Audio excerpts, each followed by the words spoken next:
The delayed appointment of 6 judges to the Court of Appeal as recommended by the Judicial Service Commission. Enhanced allocation through this House to the judiciary by 3 billion.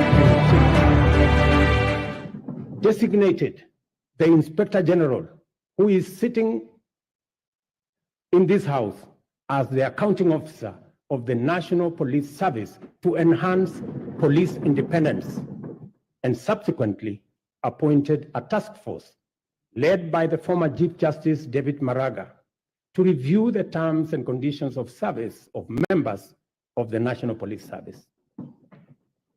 This was necessary, members, so that we can cement our place as a nation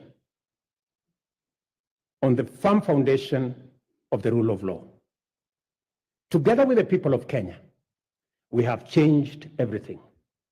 We have transformed the national political conversation from personalities to issues, from regional or ethnic largesse to opportunities for all our young people, from divisions to inclusion, and from status quo to the bottom-up economic transformation for shared prosperity. To date, Kenyans remained fully seized of the agenda, engaging vigorously and with unrelenting focus on expanding agricultural productivity to deal with the cost of living, affordable housing to create enterprise, jobs, and dignified dwellings, universal health coverage for a healthy, productive nation, and digital transformation to create e-commerce, create jobs, and make government efficient, effective, and accessible, especially government services. Also, fintechs, including the Hustler Fund, have benefited from the space around technology and the digital transformation. By virtue of the internal coherence of our constitutional dispensation, national values and principles of governance set out core directive precepts whose observance imbues every decision and action with implicit constitutionality. To the extent that our plan is aligned with Article 43, the implementation of the bottom-up economic transformation agenda is a program to intensify the actualization of national values with a special focus on citizens at the bottom of the pyramid. From the first day in office, we have worked hard every day to move our agenda forward amid many challenges to forge a path in the direction of progress. This is the essence of our commitment, to make progress despite challenges and move forward by overcoming great obstacles. We must never be defined by our problems, and Kenya's destiny cannot be derailed by our challenges. Honorable members, the cost of living is not an abstract phenomenon. It is a reality experienced by households, which can be addressed through practical action and effective measures. One of the most salient interventions in addressing the high cost of living is the strategy to support agricultural production throughout the sector, ranging from food and cash crops as well as livestock value chains. I am committed to put the shame of hunger behind us once and for all. We rolled out a countrywide farmer registration and fertilizer subsidy program that has made available 5.5 million bags to farmers across Kenya. We have progressively reduced the cost of fertilizer from 6,500 to 2,500, increased maize acreage under production by an extra 200,000 acres this year, and enhanced maize production by an additional 18 million bags this year. As a result of these interventions, today, a 2-kilogram packet of maize flour is selling at a low of 145 and a high of 175, depending on the brand you buy, down from 250 shillings a few months ago. The famous gorogoro of maize is selling at between 60 and 75. Honorable members, you know how much it costed a few months ago. We have also established 22 new fish landing sites in 9 counties in Nyanza and the Coast region. We have funded and organized beach management units into cooperatives, set up 2 hatcheries in Kabonyo in Kisumu County and in Shimoni in Kwale County. And we are in the process of completing Liwatoni fish processing plant in Mombasa by end of next month, and Shimoni Fish Port by the end of next year. Again, to bring our blue economy resources into the realm of food production. To achieve efficiency, transparency, and accuracy in fertilizer distribution, we enrolled farmers on a digital register with accurate details of the location and acreage of their agricultural land holdings. This database enabled us to implement an e-voucher system through which farmers received their fertilizer consignments for planting and top dressing of maize, tea, coffee, rice, potatoes, cotton, edible oils, sugarcane across the country. Our farmers are the best people to speak about the success of the fertilizer program. Yesterday, I spoke to several farmers in different parts of the country. Ms. Alice Nato, a single mother in a place called Milo in Bungoma, told me that the 2,500 fertilizer had doubled the yield in her farm from 52 bags of maize last year to 120 bags of maize this year. Another farmer, Mr. Albert Muni from Embu, appreciated the impact of fertilizer subsidy had in his farm and asked me to work out a way that the fertilizer can be delivered closer to the farmers rather than at the National Cereals and Produce Board depot. I assured him that I will work with the governor of Embu and with all governors to actualize his proposal for him and for other farmers who believe the same. But it was Mr. Samuel Chacha of Kuria who graphically painted the picture of transformation the fertilizer subsidy has done in his farm with a phrase that struck my mind. He simply told me, Mr. President, shamba yangu ina meta.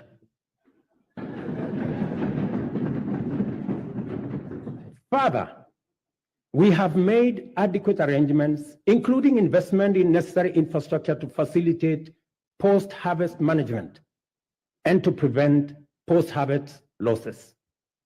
17 certified warehouses jointly managed by the National Cereals and Produce Board and the private sector owners with a combined capacity of 365 metric tons or 4,090,000 kilogram bags have been prepared in the maize growing areas. The National Cereals and Produce Board shall provide a subsidy maize drying service to farmers at a fixed cost, as was announced by the Minister, of Kenya shillings 70 per bag, which is a significant improvement from the previous rate of Kenya shillings 350 per bag.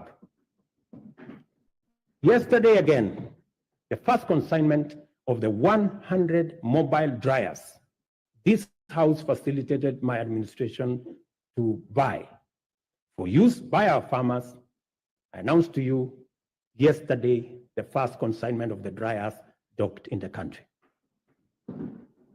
Additionally, we are enhancing dairy productivity for better farmer returns. The government working with milk processors, and I had a long conversation with them in Nakuru.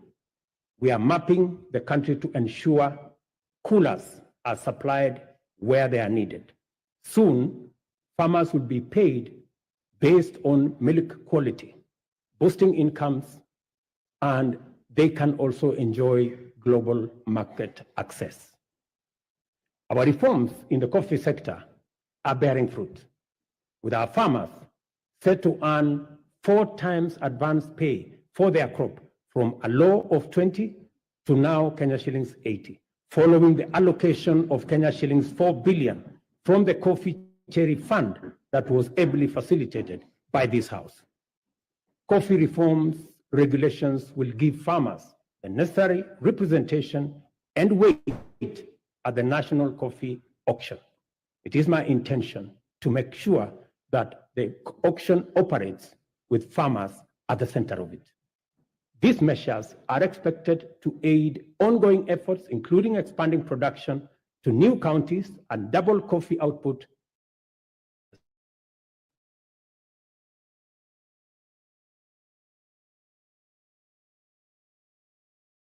The 5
that arose out of the challenges our sugar sector was facing.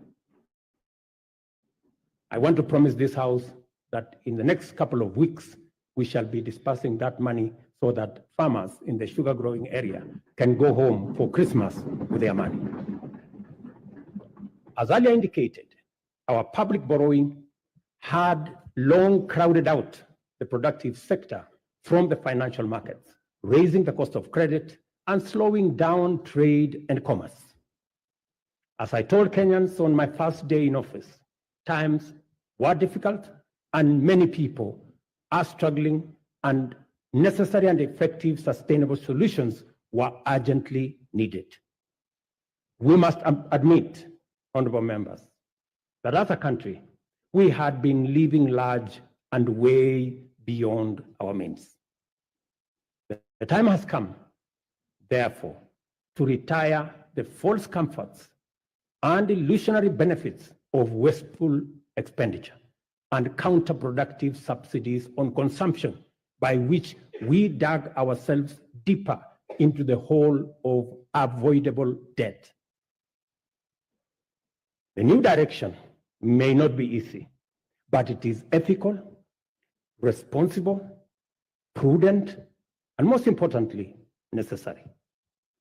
We've had to take hard decisions and make painful choices because we owe it to the people of Kenya to do the right thing and to confront facts as they are without flinching or equivocating. We have worked hard at home and abroad to mobilize a broad coalition of bilateral development partners. Many of them, I see them in this house.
Well, good afternoon. That has just been the President of the Republic of Kenya, President William Ruto, who has just made his entry into the Parliament of Kenya this afternoon, being the 21st day of November 2024, and the President will be making his State of the Nation address.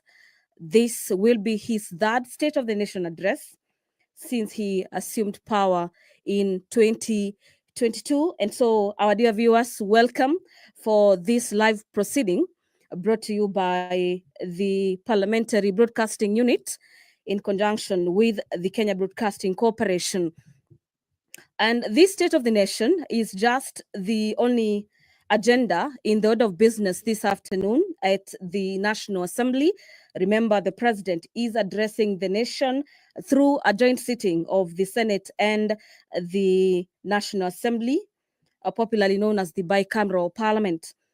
And in the order of business this afternoon, immediately after the President makes his way into the chamber this afternoon, we'll be having a prayer session, and equally, that will be followed by convocation by the Speaker of the Senate, as well as by the Speaker of the National Assembly. And the Speaker of the National Assembly will then invite His Excellency the President to make his speech. Then that is at that juncture is when the President will make his State of the Nation address. And immediately after the conclusion of that, we'll have the House adjourning this afternoon, owing to the fact that the State of the Nation address is the only agenda lined up for consideration by the both houses of Parliament. And remember, this State of the Nation address will not be debated today, but has been allocated 4 days, beginning Monday next week, for debate by both houses of Parliament. And according to the ruling by the Speaker of the National Assembly, is that the President of the Republic of Kenya will be heard in silence by the members of the National Assembly, as well as members of the Senate and the dignitaries present. Our dear viewers, we already understand that among other guests who are accompanying the President for this third State of the Nation address is the Prime Cabinet Secretary, Honorable Musalia Mudavadi, as well as the Deputy President, Professor Kithure Kindiki. So to just take you through some of the expectations during today's State of the Nation address, the President of the Republic of Kenya is required by the Constitution to address the nation through the State of the Nation address. This is the third one since the President assumed power in 2022. And the President this afternoon is expected to outline the successes in his government for the last 2 years that the Kenya Kwanza administration has been in power. We equally expect the probable challenges that have faced the government and the measures that the government will be taking to address some of the areas. We also expect this afternoon, through the President's speech, that the President tells the nation some of the targets and new measures are put in place to ensure that the Kenyan government is ensuring that the country is being progressive. Remember, the government's key agenda is the bottom-up economic transformation agenda, basically on matters housing, health, digital superhighway, and matters economy, so to speak.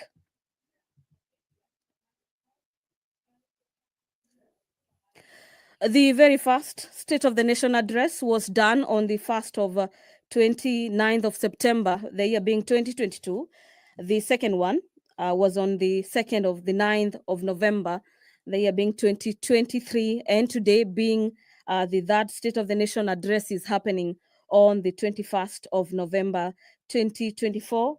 This is, so to speak, say a month after the swearing in of the Deputy President, Professor Kithure Kindiki. And if you're just asking yourself, what is this State of the Nation address?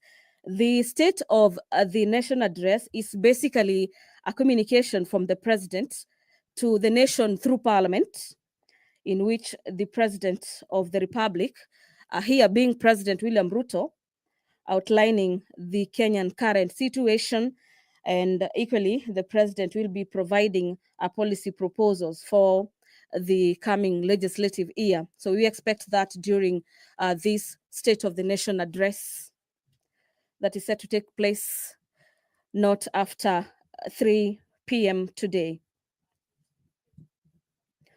Among key areas that we expect the president's speech to dwell on are health, education, security, as well as the status of the economy and matters to do with probable tax policies.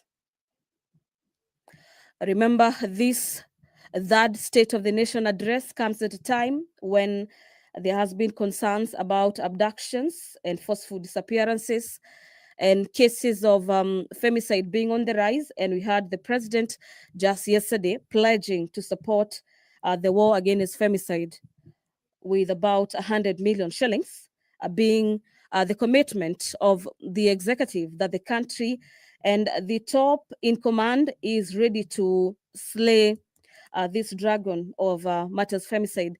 And we will equally be expecting the president to tell the nation the measures that the government has put in place to ensure that the dragon of corruption is slayed, and what further the government will be doing through its various independent bodies to ensure that the corruption issue remains a matter of the past.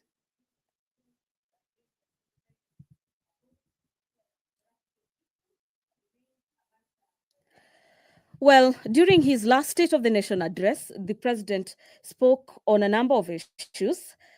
They included the steps that will be taken to improve as well as boost matters economy, create jobs. Remember, the country is facing the aspect of unemployment, especially among the youth, and the government having come into power with one of their key campaign agendas being addressing the area of unemployment in the country. We'll be expecting a report from the president in regards to how the country is doing on that area, as well as the steps being taken to further cushion the youth from a further unemployment crisis. We also be expecting the president to speak on matters health reforms. Remember, we are just shy away from the implementation of the SHA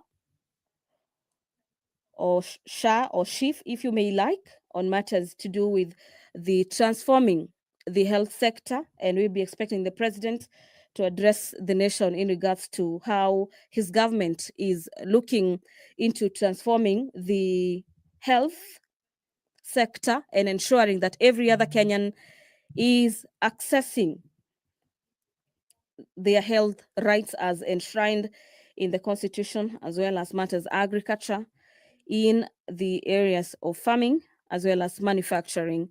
So this afternoon, all eyes, the whole nation is currently watching Parliament of Kenya this afternoon to hear from the president, who is mandated through the Constitution to address the nation every year. This is pursuant to Article 132, subsection 1 of the Constitution, that provides for the president to address a sitting of Parliament once every year. And our dear viewers, Article 132, subsection 1B and C further dictates that every year the president is expected to report in an address to the nation on the measures taken to achieve the realization of the national values of the Republic, and equally submit a report for debate to the National Assembly on the progress made in fulfilling the international obligations of the Republic. This report that will be submitted this afternoon is scheduled for debate from Monday next week. Remember, the National Assembly has already adjusted its sittings for the next 2 weeks, so to speak. And among the priority business is the consideration of the president's speech on the State of the Nation address.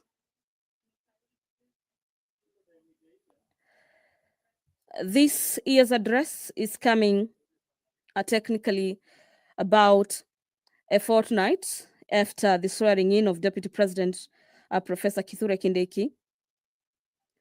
And we expect the president to address the measures taken to achieve the matters of national security, national values, and also highlight the achievement of his administration, such as the rollout as well as the uptake of the new social health insurance fund, popularly known as SHIF, that replaced the National Health Insurance Fund, also known as NHIF. So the president is currently with the speakers of the National Assembly as well as the Senate, where the president is expected to brief them as well as sign the voters book, bearing in mind that the president is a visitor today in the presence of Parliament. Thereafter, the president will be ushered into the chamber this afternoon by the both speakers of the National Assembly as well as the Senate. I'm speaking about Speaker Moses Wetangula as well as the Speaker of the Senate, Honorable Amason Jeffa Kingi. Before them will be the sergeant at arms, and here I mean the key bosses of the matters to do with the proceedings of the both houses of Parliament, technically making their way into the chamber this afternoon. And immediately after, the sergeant at arms carrying the mace make their way or do that step into the chamber this afternoon. The members of the National Assembly, as well as senators present and dignitaries present this afternoon, will be alerted that the Honorable President of the Republic of Kenya is already ready to get into the chamber this afternoon and do exactly that, which is the address of the nation that will be preceded by the announcement or probably the notification by the Speaker of the Senate as well as of the National Assembly, who are expected to do a convocation. From our indications, it appears that particular procession is about to take place. Remember, this being that all eyes are on Parliament as President William Ruto makes his much anticipated State of the Nation address. This State of the Nation address presenting a crucial opportunity for the president to outline his administration's progress, the challenges, as well as future plans in the period characterized by so to speak, some economic turbulences and these heightened public expectations on this third State of the Nation address. It is technically a step-by-step march to the National Assembly's chamber this afternoon. And from your screens, you can see the maces of both houses of Parliament have made their way into the chamber this afternoon, closely followed by the clerks, as well as the president in between the two speakers, that is the Speaker of the National Assembly, as well as the Speaker of the Senate. And we expect the president to equally address matters to do with the cost of living. Dear viewers, allow me to hand you over back to the proceedings of these live proceedings, streaming to you live from the Parliament of Kenya and brought to you by the Kenya Broadcasting Corporation in conjunction with the Parliamentary Broadcasting Unit. My name is Gladys Mungai. Have yourself a great afternoon.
Na tuombe. Ewe Mwenyezi Mungu, twakusihi ututazame kwa neema nyingi na baraka, sisi watumishi wako ambao umeridhika kutuita kwa nyadhifa za uongozi katika jamhuri hii yetu. Twakuomba utuajalie tuyatende na kufikiria mambo yote yatakayofikishwa mbele yetu kwa njia ya haki na uaminifu, ili kustawisha amani, ufanisi na heri ya nchi yetu na wale ambao haja zao umezikabidhi mikononi mwetu. Amen. Tuketi.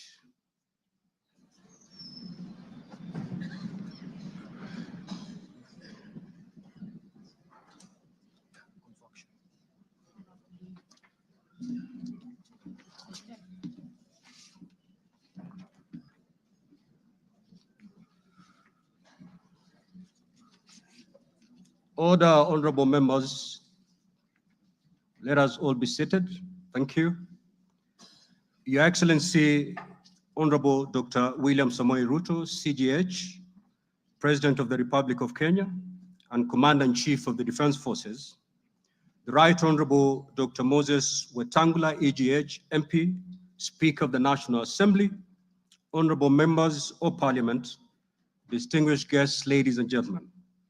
Article 132, Sub-Article 1B of our Constitution provides that the President shall address a special sitting of Parliament once every year and may address Parliament at any other time. Article 132, Sub-Article 1C of our Constitution further provides that the President shall, among others, once every year, report in an address to the nation all the measures taken and the progress made or achieved in the realization of the national values referred to in Article 10 of the Constitution. In addition, Article 240, Sub-Article 7 of the Constitution requires the President in his capacity as the chairperson of the National Security Council to report to Parliament annually on the state of security in Kenya.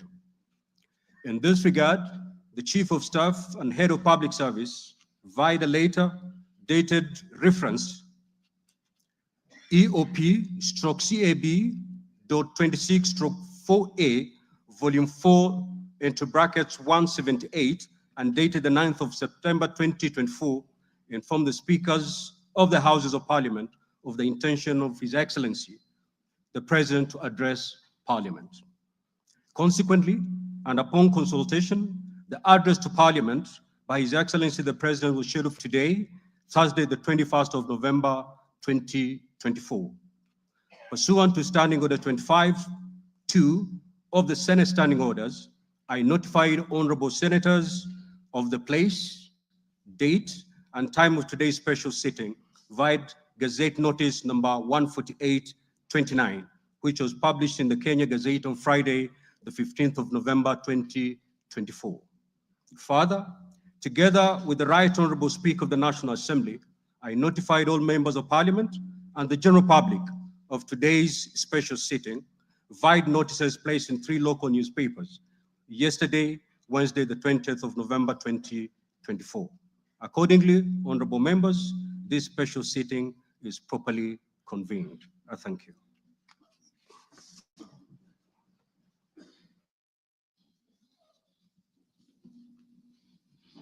Your Excellency, Honorable Dr. William Samoei Ruto, C.G.H, President of the Republic of Kenya and Commander-in-Chief of the Defense Forces, the Right Honorable Amason King, E.G.H MP, Honorable Speaker of the Senate, Honorable Members of Parliament, members of the Diplomatic Corps, distinguished guests, ladies and gentlemen.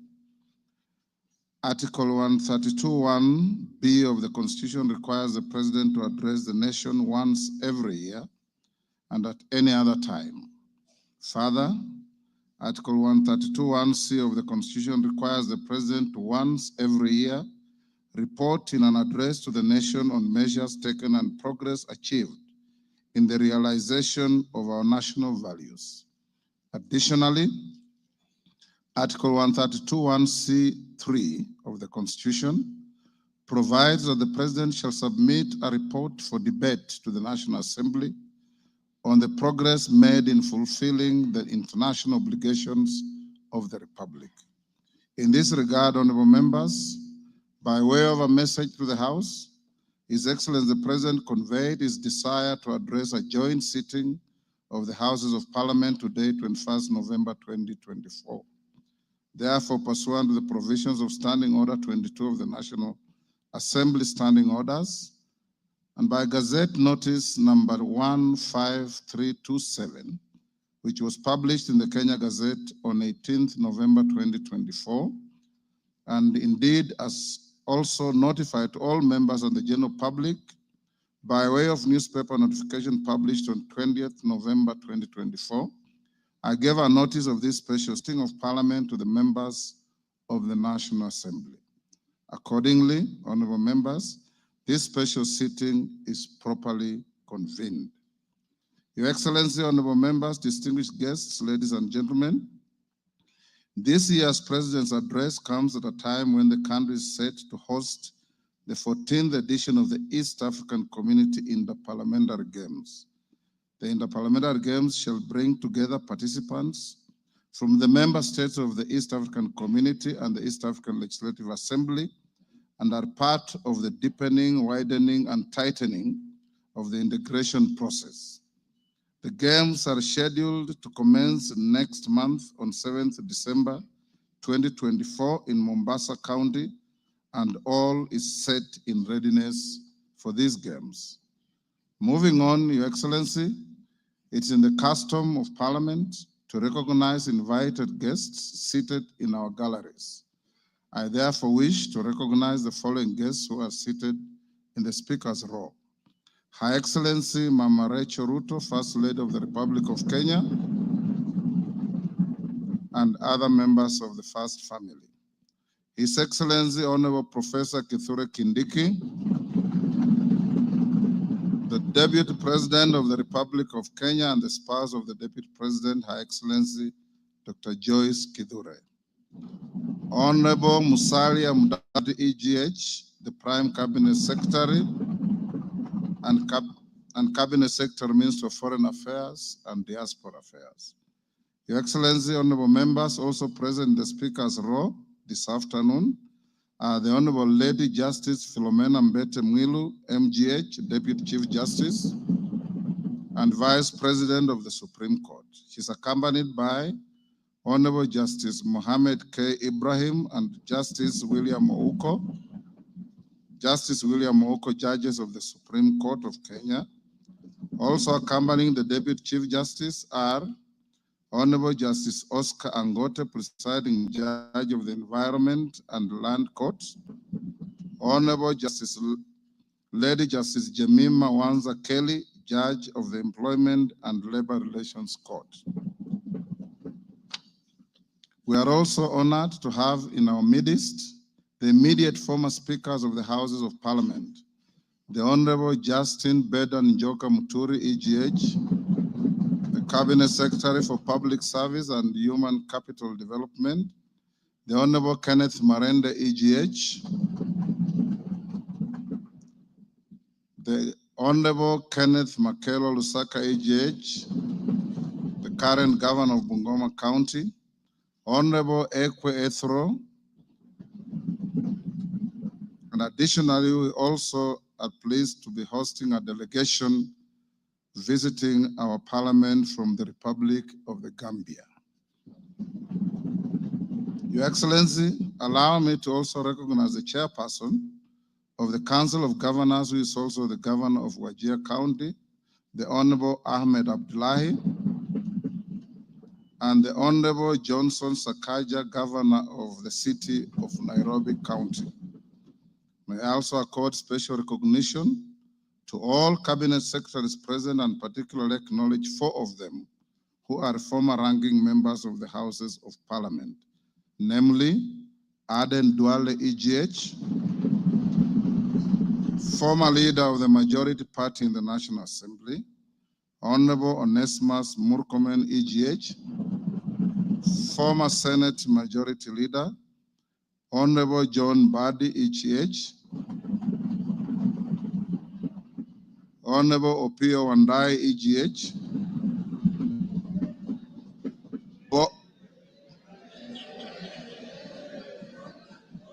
both former leaders of the minority in the National Assembly.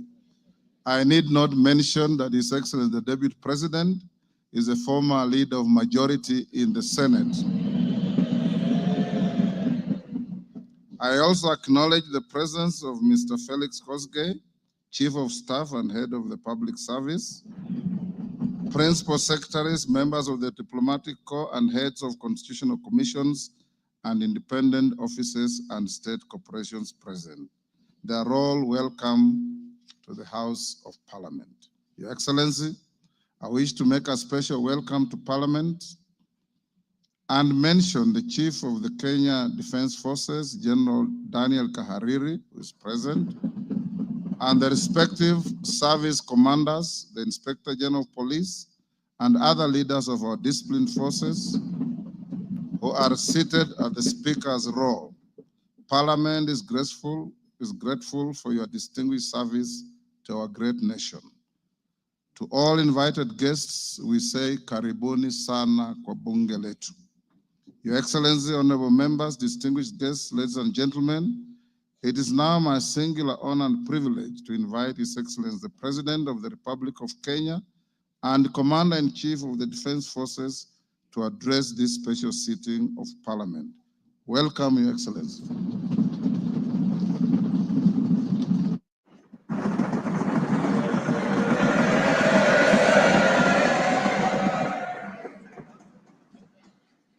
Thank you very much, Mr. Speaker. The Honorable Speakers of Parliament, the Honorable Members, distinguished ladies and gentlemen, I'm honored to address you today in the fulfillment of the mandate vested in me under Article 1321C of the Constitution to report to you and to the people of Kenya on the measures we have taken and the progress we have made in realizing our national values and principles of governance, and to submit to you, honorable members, the progress made in fulfilling our international obligations. Since my last address, Kenya has undergone rapid change, occasioned by the collective awakening of the people in the understanding that the state of nation depends on the work we do individually and collectively. This realization extends not only to what we choose to undertake, but also to how we go about securing careers, livelihoods, and contributing to the grand enterprise of nation building. There has never been doubt, and now there is none whatsoever, that Kenya is a land of bold ambition, with our citizens always desiring and insisting on the best possible standards, not only for themselves, but also for their families and for our nation. Consequently, our democracy has empowered citizens to ask questions and demand changes in the way their affairs are managed, driving the wheels of our nation's social, political, and economic transformation faster in the direction of excellence and prosperity. Rare are the times when leadership is ahead of the people. We are always striving to steer the machinery of state and government to keep pace with the aspirations of our citizens. We have learned through the hard as well as the more customary ways that listening is a full-time occupation of leadership, and that all questions asked by the people must be answered thoroughly and in full. We have learned never to take anything for granted and make every effort to carry all our people along with us in the pursuit of our transformation. The context in which I make this national address is not only significantly different from previous occasions, but it is also a singular moment with unique historical implications for us all. It is an opportunity to affirm the principles and values of which our nation stands, review the steps we have taken, the path we have chosen in our journey of national development, and reinforce the commitments we have made to one another and to our beloved nation for the sake of the present and future generations. I do not take this for granted, and with utmost respect and humility before this august assembly of the people's elected representatives, I desire to respond to the most pressing concerns that have been raised by Kenyans of all walks of life in recent months. To my understanding, the concerns and issues voiced by millions of Kenyans about the state of our nation deserve meaningful engagement, thorough understanding, and thoughtful response. There are discussions about whether leaders understand the pain, hardship, and struggles endured by countless citizens every day as they strive to make ends meet, and whether the government is doing anything about it. Similarly, many struggling Kenyans impatiently wonder, when will real money get to their pockets? And when will the jobs promised, which they deserve, become a reality? Additionally, there has been conversations about our education system, particularly the transition to the competence-based curriculum, and whether policies in this sector are working for or against Kenyans. Important questions have also been raised concerning the direction of development in relation to democracy, human rights, and fundamental freedoms, as well as the rule of law, transparency, and accountability. Another more direct question that emerges every now and then is whether public policy in this administration is in furtherance of service delivery to citizens or just in aid of political strategy. It is undeniable that for many Kenyans, times are hard and the struggle to meet their daily basic needs remains daunting. It is also true that these conditions have persisted for a number of years now, leading to much frustration and anxiety. Although we have gone a long way to mitigate some of these difficulties, much remains to be done, though we have laid a firm foundation for decisive intervention. I believe that it is critical for us to bear in mind that this administration was inaugurated at an extremely difficult time, characterized by domestic challenges, compounded by regional and global security, geopolitical, financial, as well as climate dynamics. As a result, in 2022, the country's total debt burden was not immense, but it was also stacked up in the most burdensome manner, leaving very little room for investments in public service or development of critical infrastructure. The prices of basic food commodities soared as a result of a combination of prolonged drought, declining local productivity due to inadequate support, and disruptions in the global supply chain caused by the war in Europe. Kenya faced a crossroads of extremely difficult choices, where defaulting on our obligations would have significantly worsened an already perilous situation, and more borrowing was not an option. It was therefore essential for us to drastically reduce expenditure, mobilize as much as possible resources domestically, and curtail waste. As I informed the nation then, matters were going to get more difficult before they could get better. And we all had to tighten our belts and work hard under very unforgiving conditions. We had staked the fate of our ambitious bottom-up economic transformation agenda on easing the stress that the economy was in and the strain citizens underwent, while creating room for the implementation of our transformative interventions. Members, I give this background to underscore two very important facts. First, we haven't been watching helplessly and doing nothing as adversity took a toll on the economy and undermine the livelihoods and well-being of the people. On the contrary, we have been working tirelessly to steer the country away from the brink of unprecedented economic collapse and onto a more promising trajectory. The second point is that while we may not be where we would like to be, we are certainly not where we were 2.25 years ago. At the same time, the cost of living was substantially high, with prices of basic commodities beyond the reach of many households. Today, I'm proud to report that the macroeconomic indicators point to a positive turnaround and an upward trajectory. Allow me to highlight a few milestones that underscore this progress. The shilling has stabilized significantly, appreciating from Kenya shillings 162 to the dollar in February 2024 to Kenya shillings 129 today, a remarkable gain of 20%.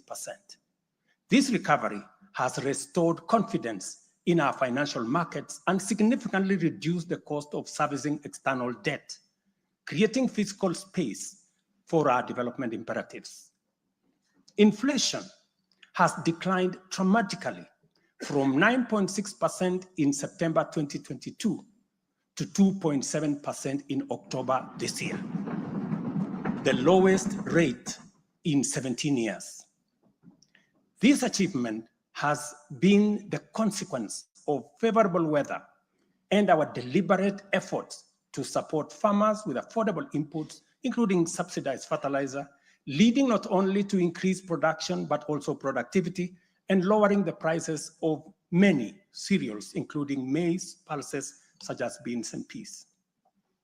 Our foreign exchange reserves have surged by US dollars 2.4 billion to hit a new record of US dollars 9.5 billion, providing a 4.8 month of import cover, the highest in 10 years. This resilience yields us or shields us from external shocks in the global economy and restores investor confidence. Ladies and gentlemen, interest rates are also trending downwards, reducing borrowing costs and freeing up fiscal space for growth-enhancing initiatives by business. Tax revenues have grown by 11.5% in the year to June 2024, reflecting the success of our tax-based expansion measures. The economy continues to grow steadily, recording a 5.6% growth rate in 2023, among the highest globally. We project 5% growth this year and 5.6% growth next year. Honorable members, our efforts to secure food security and stability are already bearing fruit. Since February, we have distributed subsidized fertilizer to 6.45 million registered farmers in 45 counties, enabling them to increase their yields. And this year, we have procured and through e-vouchers distributed 7 million bags of both planting and top dressing fertilizer to boost food production across the country. This intervention will see a projected increase in maize production, for example, to a record 74 million 90 kilogram bags. We have also concluded long-term agreements with 11 suppliers of assorted fertilizers so as to make this commodity available all year round. Fertilizer for the long rains season will be stocked in outlets nationwide, ensuring our farmers are ready to plant, grow, and produce. This forward momentum will not only increase our agricultural output, but also reduce our reliance on costly food imports, securing a more self-reliant and a more prosperous Kenya. This approach, rooted in my administration's policy to support production rather than subsidize consumption, has already made food more accessible, more affordable, to many households. Today, Kenya boasts substantial national stocks. 47 million bags of 90-kilogram bags of maize are in our stores. 8.8 million bags of beans, 10.4 million bags of wheat, and 2.1 million bags of rice. Slowly but surely, we are building a food-secure Kenya, where families need not to worry or worry less about their next meal. In the sugar sector, we have achieved a historic milestone. All 17 sugar factories across Kenya are now operational, producing at impressive levels, while 4 new sugar factories are under construction. In July alone, domestic sugar production reached 84,000 metric tons, surpassing the national monthly consumption average of 40,000 metric tons. For the first time in recent history, Kenya is producing enough sugar to meet our local demand. This success is attributed to many factors: subsidized fertilizer for sugarcane farmers, an additional 500,000 acres that has been brought under production, and improved management of the sugar sector, which have revitalized production and brought the industry back to life. I just signed, as you know, the new sugar laws to provide further policy guidance as we seek to be a sugar exporting country shortly. In the coffee sector, we are on track to increase exports from 51,000 metric tons this year to 150,000 metric tons by 2027. The government has also raised disbursements from the Cherry Advance Fund from 2.7 billion to 6 billion Kenya shillings, complemented by an additional disbursement of 1.5 billion by the Commodities Fund. Average prices at the Nairobi Coffee Exchange have risen by 25%. And in the last financial year, the country produced and exported 48,000 metric tons, earning farmers Kenya shillings 25 billion. Additionally, 320,000 bags of fertilizer have been allocated specifically for the coffee sector, and we will be working with cooperatives to make sure this fertilizer is distributed at the nearest possible destination to the farmers. These interventions are expected to boost smallholder farmer earnings from Kenya shillings 300,000 to 500,000 per acre annually by the year 2027. The dairy sector remains a vital value chain with a quick turnaround impact on households in the economy. The government of Kenya has released and you members approved 3 billion shillings to modernize the new KCC, ensure farmers are paid on time, and maintain a high price of Kenya shillings 50 per litre. As a result, intake to KCC has increased from 100,000 litres a day to 220,000 litres a day by last month. Other strategic interventions include the extension of duty-free imports for feed manufacturing raw materials, subsidized artificial insemination services, and the reduction of sexed semen costs from 7,000 to 2,900 through the Kenya Animal Genetic Resource Center. These measures have led to a 14% increase in milk production from 4.6 billion litres in 2022 to 5.2 billion litres in 2023, with projections exceeding 6 billion litres this year. The value of exported dairy products has nearly doubled, rising from Kenya shillings 4.8 billion in 2022 to Kenya shillings 7.2 billion in 2023. These gains demonstrate how targeted policies can deliver tangible benefits to dairy farmers and drive growth in our economy. Honorable members, by 2022, the education sector was in a crisis with a lack of clarity in transition to the competence-based curriculum, a shortage of 110,000 teachers, and 23 out of 40 public universities were technically bankrupt and at risk of closure.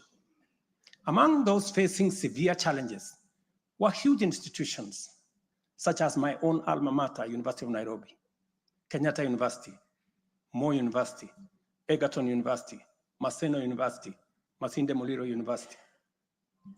To address this issue in our education sector, we have already hired, as you know, members, 56,000 teachers and are in the process of recruiting another 20,000 by January next year. We have also ensured the seamless transition of learners from primary to junior secondary and domiciled grades 7, 8, and 9 in primary school, optimizing the use of existing infrastructure, ensuring the safety of young learners, and protecting parents from the high costs associated with boarding schools far away. Recognizing the financial challenges faced by our universities and TVETs, we introduced a new student-centered higher education funding model. This model gives priority to the most vulnerable students, offering them up to 95% government support, while also pulling our universities back from the brink of collapse. The remaining challenges for a few universities, like Moi University, are related to internal administrative and governance issues, which are given firm instructions that they should be addressed. To further enhance access to higher education, we launched the Open University of Kenya, and this House approved that exercise, paving the way for more students to achieve their academic goals. The institution's first cohort of students is scheduled to graduate next week on the 29th of November, 2024. Honorable members, universal health coverage is a cornerstone of our transformation agenda and a matter that touches every Kenyan family. Despite health being a devolved function, we acknowledge the immense financial burden that comes with health. Counties have struggled with shortages of medicine, equipment, sometimes staff, hindering service delivery and leaving countless Kenyans with suboptimal access to healthcare. It would have been easy for me to step back and leave this responsibility to counties alone. But that would have been a disservice to Kenyans and a betrayal to our Constitution. Instead of engaging in debates about healthcare being devolved, I have chosen the hardest but necessary path of addressing this challenge head on. Health delivery is not just about fulfilling a constitutional mandate by whatever level of government. It is about ensuring that healthcare is not a privilege for the few who can afford and a pipe dream for the many who cannot.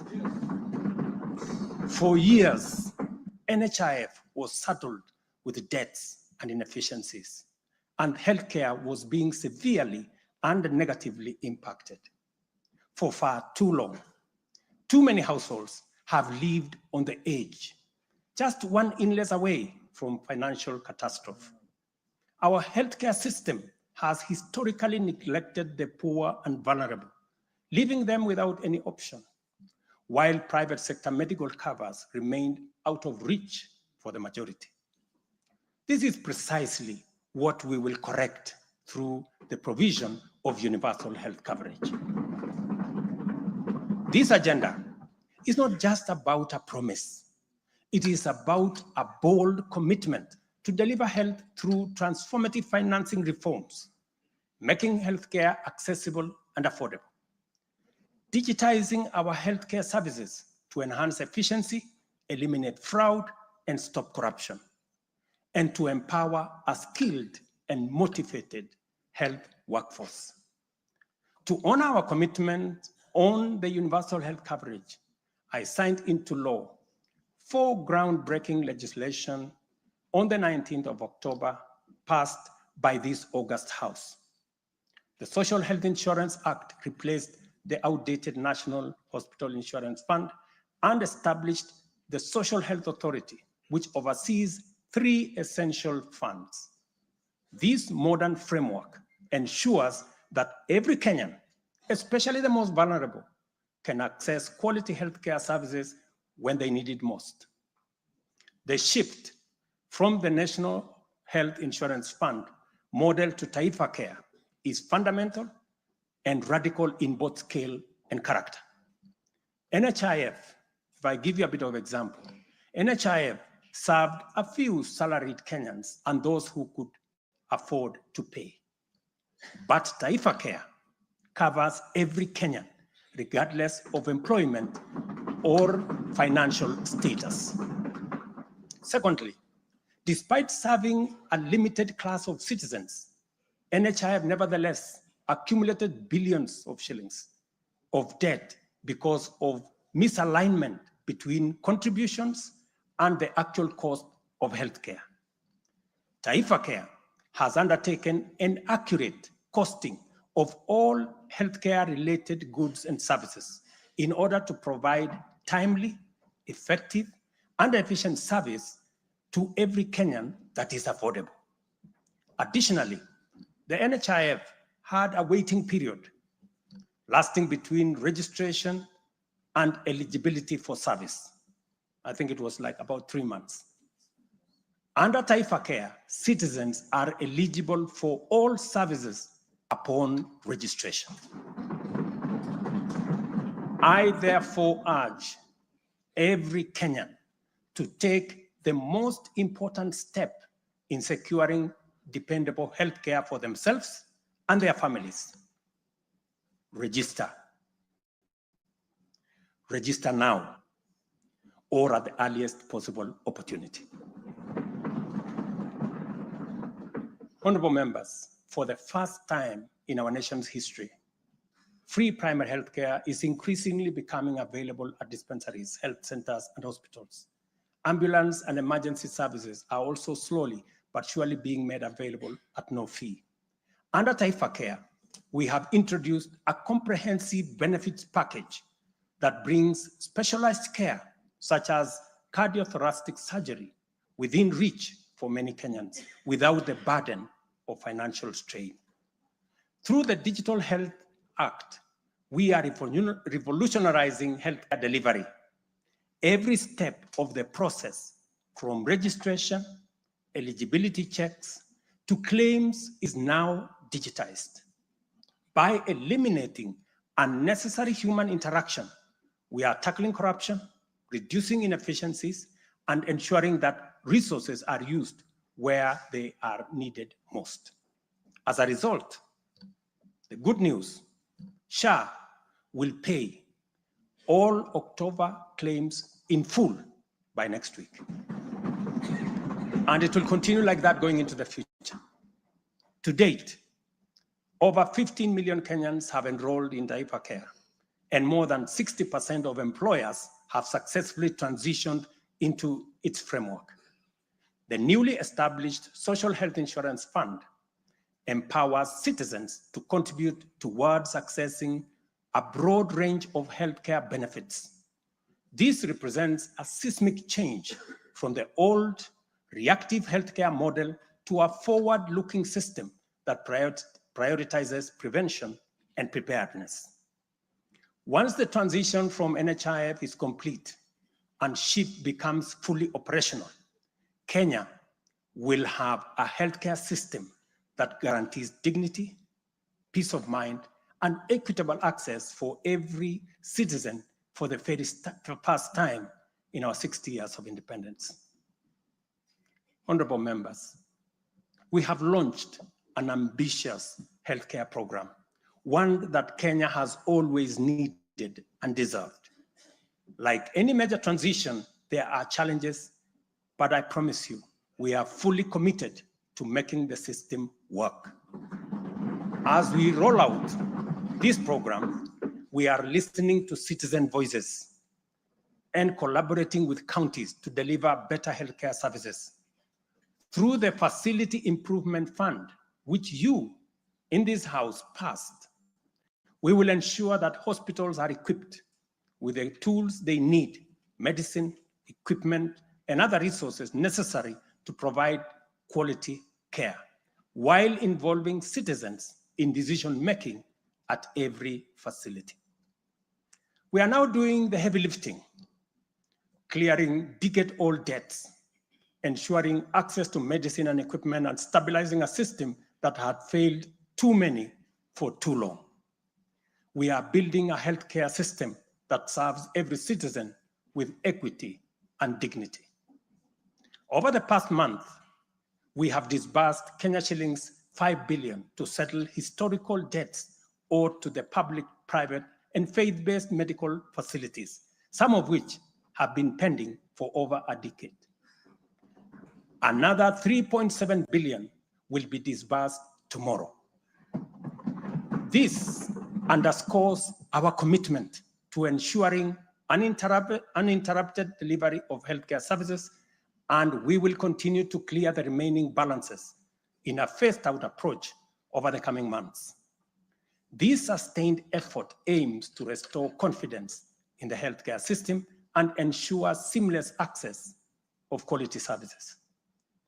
Honorable members, there is a compelling body of data projecting that not only is the future of humanity urban, but also that Africa has the fastest rate of urbanization. Kenya is no exception, and in fact, many of our counties are urbanizing rapidly. Dear Kenyans, we have a date with an urban future, and the only choice we have is what this urban future will look like. Will it be characterized by decent, dignified, safe, and livable neighborhoods and communities? Or will it be haphazard, unsanitary, unsafe slum dwellings? This is the fundamental question that our affordable housing plan seeks to answer. Kenya has a serious housing deficit, and the cost of housing is beyond the reach of the majority.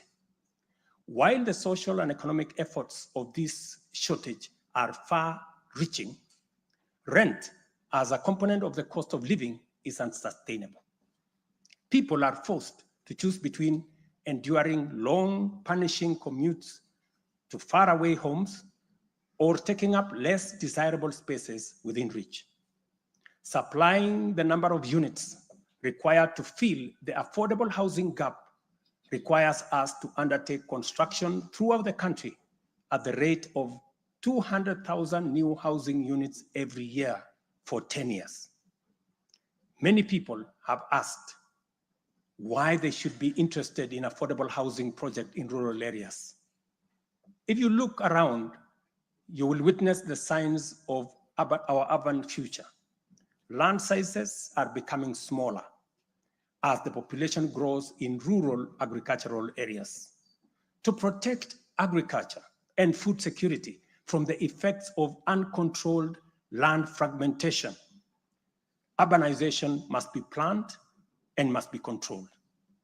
And the affordable housing program is therefore a vital component of integrated land use planning and development program that we are implementing throughout the country and in every county. Each unit of housing drives demand for different types of labor, professional services, and materials, bringing laborers, masons, bricklayers, artisans, electricians, and carpenters, as well as architects, engineers, and quantity surveyors, lawyers, real estate economists into the equation. Affordable housing is also a major opportunity for manufacturers, developers, and other industries. In other words, the economic boost from housing pillar of our bottom-up economic transformation agenda is significant and undeniably much needed. As we speak, affordable housing now directly accounts for 164,000 new jobs created over the past 1 year. Honorable members, today, marks a significant milestone in our journey towards providing decent and affordable housing for all. After 2 years of hard work under the Affordable Housing Program, I am proud to announce, and you have seen it in the newspapers, the launch of the sale of the first 4,888 housing units, now in completion, across 21 social housing projects. These units, comprising studios, 1-bedroom, 2-bedroom, and 3-bedroom homes, are tailored to meet the needs of our people, offering 1,041 social housing units, 2,133 affordable housing units, and 1,714 affordable middle-class housing units in 24 counties. I invite every Kenyan above the age of 18 to join this historic journey towards home ownership. Guided by our principle of fairness, one ID, one house, every eligible Kenyan is encouraged to express interest, visit these developments, view the show houses, and engage with on-site staff who are already too willing to assist. The allocation process will be transparent and equitable, ensuring that every qualified applicant has an equal opportunity to own a home. Honorable members, as part of the government's endeavor to build a nation grounded in intergenerational equity, opportunities, and empowerment for all Kenyans, we have made significant strides in implementing another key pillar of our manifesto, labor migration. This initiative seeks to harness Kenya's abundant human capital by creating meaningful job opportunities abroad, empowering our citizens, and positioning Kenyan talent on the global stage. Since July 2023, we have successfully facilitated employment of 105,367 Kenyans across multiple countries in a wide range of jobs. These opportunities span professional, semi-skilled, skilled, and unskilled sectors, including positions for nurses, teachers, and chefs. The National Employment Authority, the lead agency driving our ambitious initiative to create jobs opportunities for qualified Kenyans locally and internationally, currently has a role of 560,000 job openings worldwide. I have encouraged many members to participate in this space. Our focus extends beyond destinations such as the United Kingdom, Canada, Australia, Bahrain, Oman, United Arab Emirates, Germany, Saudi Arabia, Kuwait, and Qatar. We are also expanding our reach by actively negotiating bilateral labor agreements with new potential markets, including Russia, Poland, and Jordan. These efforts are driven by our commitment to open up new pathways for employment, ensuring that Kenyans are well represented in the global workforce. In the digital economy, we are expanding last-mile fiber optic connectivity using the extensive Kenya Power Transmission Lines network to the most remote and underserved areas of Kenya, and making significant strides to establish digital and ICT hubs. This has created a foundation for digital transformation, enabling IT economy workers, young digital creators, and entrepreneurs to access a wealth of opportunities locally and globally. By bridging the digital divide, we are empowering our youth to compete on an equal footing in the global marketplace and showcasing Kenya's ingenuity and innovation. I congratulate members of this august House